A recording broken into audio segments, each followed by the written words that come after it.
And if the trust stops you from datexing, what are they doing? It's illegal. Breaking the law. They're breaking the law, right? So a trust also literally goes to 17 other health board organisations, right? So number one, coroner. So I bet you in the case of Dylan Cope's death, that coroner did not know that we couldn't datex, because guess what? There were 33 failings.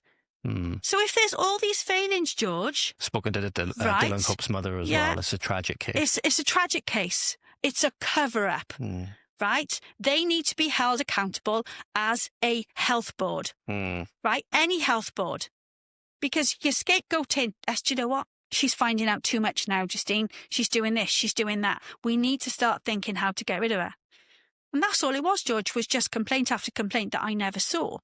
Different things and different points. And they dug up from like years ago or months ago even. You said they dug up these like old complaints. So suddenly I had a complaint from a year earlier. And even my agency at the time, he said, it's completely fabricated almost. He said, Justean, I don't get it. He said, how can you even possibly remember? But different things at different points. I'm like, I remember that. I remember that. No two ways about it. So when you've got things like Dylan, right? Why should that little boy be buried? In terms of, he needs to be known. His case needs to be known. His soul needs to be known, George. And there's no two ways about it. We don't want to be like, we're not there. We need to have our stories told. We need to have accountability. Dylan needs to have accountability of what they did. Justice, because absolutely. They knew that we couldn't datex. So back to the 17 organisations, right? Just giving you a few of them, right? So you've got fire, you've got safeguarding, you've got the coroner. So if you think of, all you've got to do is look at it, and Iron Bevan, there's 17 health organisations that they have to adhere to. But you've just now impacted on 17, just because of datexing, you've now impacted on facts and figures when it comes to data, statistics. You've changed all the narrative for all of these data, all these audits. So if you go onto an Wales audit, George, you know how much an audit costs? Okay, just for one, look them up, right? Just look at the Senedd reports, performance reports. And also in that report is actually what you'll see is, you'll see who an Iron Bevan are related to. Page 240 of the Senedd report, 22-23. And in fact, what I actually find out later, George, is that they changed the titles of these reports. So that's what it's all about. They changed them so that you don't backtrack. So when you got these, like I said, you got these 17 organisations, all of them are impacted. Audit Wales are impacted. The Senedd is impacted because they don't have proper facts and figures, because everything is, let's not tell them. So what happens, George, I don't know if you know this, but when you go into special measures, in case you couldn't tell, ladies and gentlemen, we have a bit of a guest in the studio today. Let's see if I can get a little video of it, which comes back round now. She's been a little bit mischievous little shit. A little mischievous little shit black Labrador by the name of Bailey, ladies and gentlemen, is joining us in the studio today. Just to go on that though, ladies and gentlemen, a little bit of information for you before Justean picks up where she left off. Just typing into Google now, Health Board audit costs UK. Typically, depends on the board itself, but typically in the range of about hundreds of thousands of pounds for external financial audits. So we're not talking small amounts of money here. So the one, George, that come up on my little thing was, so one audit Wales cost £386,000. 392,000 for Hywel Dda University Health Board. And that's just one audit. And like I said, it's false. And I can prove it. Nearly £400,000 of taxpayer money on a false audit. It's false audits. And it's, like I said, it's public concealment. So it shows you where that your cash is going. And obviously, don't forget. So look into special measures and you'll see. So when they come out of when a trust comes out of special measures, it actually means that it's not accountable to the Senedd. Right? So what they were trying to do is from September 22 was actually get out of special measures. And that's where Lynette Morgan comes in, George, because I wrote to her. So because I'm so innocent and I'm fighting and fighting and fighting, and I'm like, oh my gosh, what is going on with my career? I was being buried, literally alive, and I'm not joking. And that's what's the scary part, George. It's, what are we going to do to her? What can we do to her next? And it is the next. What are we going to do? And then, so, like I said, I don't come under the actual complaints process because I'm agency. Agency don't come under an NHS complaints process. So why was I under an NHS complaints process? I should never have been. That's what I'm saying. You should have just let me go and have my life, but you couldn't let go. So anyway, so what happens then is that so that was in May 23, and then in July, because there's all this extension, right? And it's like, what can we do? What can we do? What can we do? It's the dog. It's the dog. And I just imagine on the camera, I think they can actually see her, just the nose sticking up at the table. Oh, it might not actually. It might be zoomed in a little bit far. Hopefully this is a funny interview, but there we go. So where was he, George? So the next thing then, so in July, I'm actually told that I come under the trust and I've got to go to HR. And I come under HR, sorry, and not go to them, because I was actually refused by investigators to have an interview about what was going on. They actually refused to see me. So in July, I'm told by my agency, we're waiting for HR to be involved. But bear in mind, this lot already knew, because don't forget, from my employment tribunal in May 24, I'm actually told it was Myron Bevan that sent me as a precaution measure to the NMC referral, which is very vexatious, by the way. And you know what?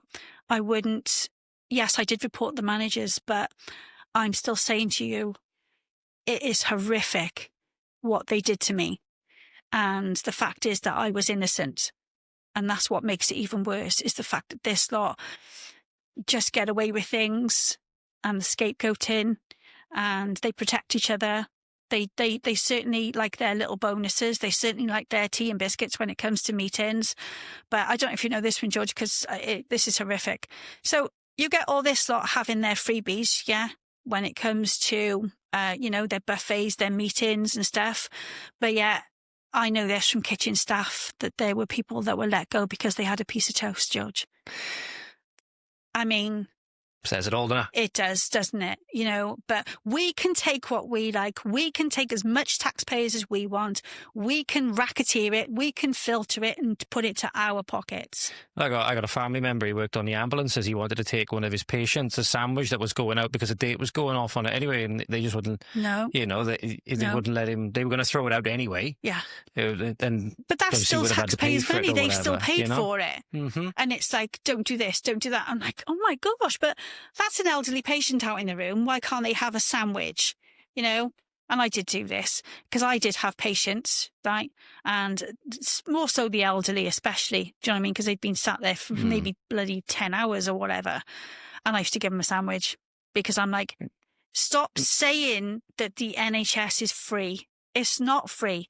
This is paid for with people's dead money, because it's your pensions that you never see, right? So you think like this, George, because it's true.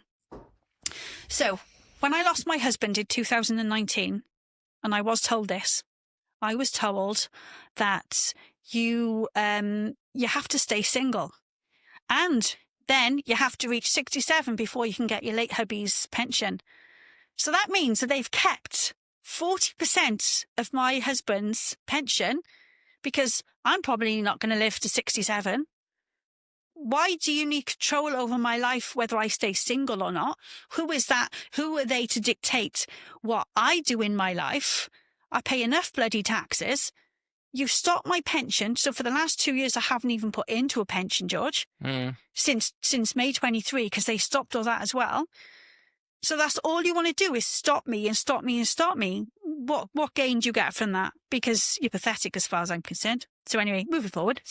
Right, so September 13th, I'd had enough, right? And I actually wrote about my two investigators. And I also wrote about my agency, and I put grievances in against them to the trust board, right? So September the 14th, I actually contact ACAS, which is the legal side of it, for court. And I'm told I'm in date. Now, on August the 1st, 2023, I'm given my P45 by Acacia, who was tax avoidance. Now, don't forget, George, these trusts, they certainly know about the tax avoidance companies because the NWSSP team are procurement for the tax avoidance companies. And who's that entity? Sorry, could you just refresh on So the NWSSP is they call themselves the legal team for the trusts. They're classed as the risk assessment team, right, for your trust, right? So, of course, these protect the NHS. But don't forget, and this really does, I think this is shocking. So, £15,000 they'll pay.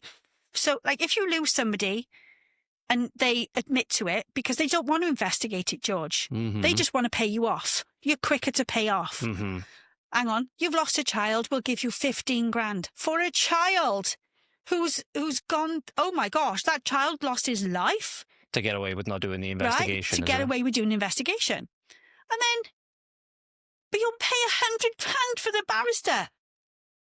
Now, don't forget, George, over 50 media, over 50 journalists would not take my story.